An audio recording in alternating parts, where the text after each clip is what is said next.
Hello and welcome back to Glen Ives Craft Design. My name is Chastity Ives, bringing you a video using these four Tim Holtz Stampers Anonymous stamp sets.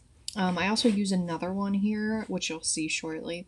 But essentially, I wanted to make a simple card that sort of looked like a newspaper background that is, I guess, listing the deaths that have happened over the past week or, what have you.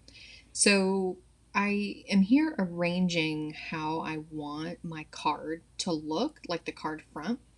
So I used a skull, a spider web, a spider, some tiles, and I'll eventually use a candle and a couple other things.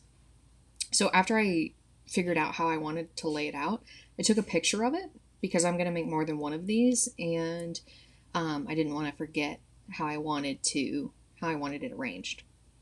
So then I cut down some 4¼ by 5½ pieces of paper, and again I wanted it to look sort of like a newspaper-esque, like a dirty newspaper. So I used iced spruce, pumice stone, walnut stain, and I think I used like a lost shadow or something as well. I'm sure you'll see it here shortly, but just sort of ink blended the edges and the background a little. Well, I actually went in with a little bit of black soot. So, but I used like the lightest hand I could. So like you barely see anything getting put down for that when I use that black soot. So essentially that is what each card front looks like. And so then I put that card front in my MISTI and just stamped what I could, as much as I could, on each stamp. And I'm using Smoke, Simon Says Stamp dye ink, and essentially just again referencing my photo that I took and arranging the stamps on the card front. So the smoke ended up being a lot darker than I wanted, but that was okay. It ended up looking how I wanted to in the end. If anything, I probably would have, if I could do this over again, I would stamp on a piece of paper first, remove the piece of paper, not re-ink it, but leave whatever ink is left over and then stamp that. I did that 1 or 2 times to see what it would look like, at least on these card fronts. It looked pretty good, but I probably should have chose a different ink, but you live and you learn. And I'm not actually even going to cut down these card fronts. I'm going to leave them at 4¼ by 5½. I could have roughed up the edges a little bit, but I really didn't want to. Again, I just sort of wanted a messy newspaper background, and I think I achieved that. And you can see here that I decided, okay, well, I'm not going to ink up the stamp more than once. Oh yeah, I used Specimen and I forget, it's the postage one stamp set. So here you'll see me take a piece of paper because I saw there was a lot of ink there, but not a lot got put down when I stamped it. But essentially that's what each background looks like. And then from there, still going with the sort of brown newspaper vibes, I took out my walnut stain distress ink and distressed just some heavyweight cardstock.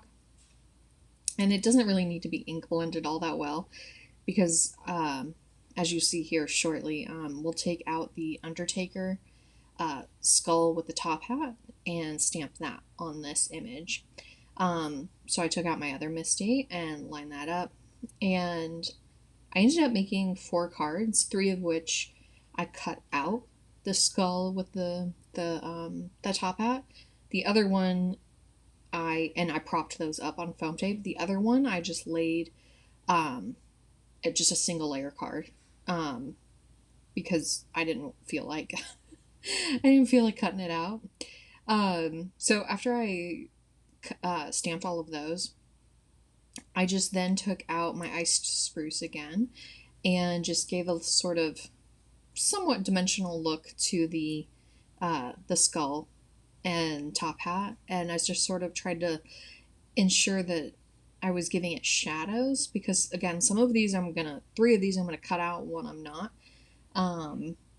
So you can see here I'm actually using pumice stone just to darken up some of the edges again, and give it a little bit of depth, or aged look to the skull. And honestly, cutting this out is like the easiest thing you could do.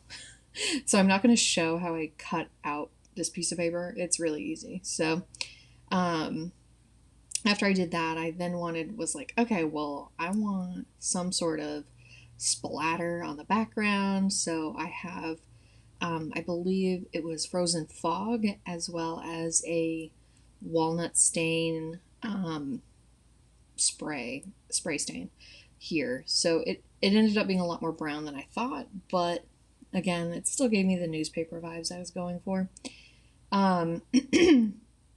So then I have the sentiments to make, and I don't have sentiment strips that I thought would look good with this card, so I made my own. And I just took out a black piece of paper, put down some anti-static powder, some embossing ink, and inked up and created four little sentiment strips here.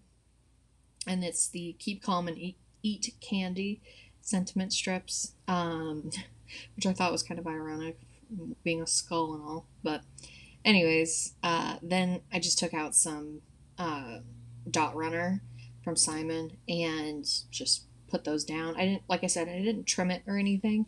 And I've gotten pretty good at lining it up without having to use my Misty or like any, or my Score Buddy to line up the front.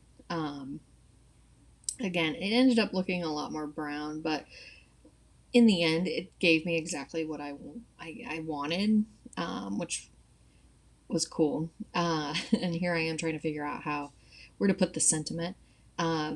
So I ultimately just put it over his mouth. But anyways, that ended up being the cards. Yeah, and on the inside it says Happy Halloween. Yeah, if I could do it over again, I'd probably do a different skull color. It's a little too brown for me. And these are the ones I cut out and propped up on some foam tape.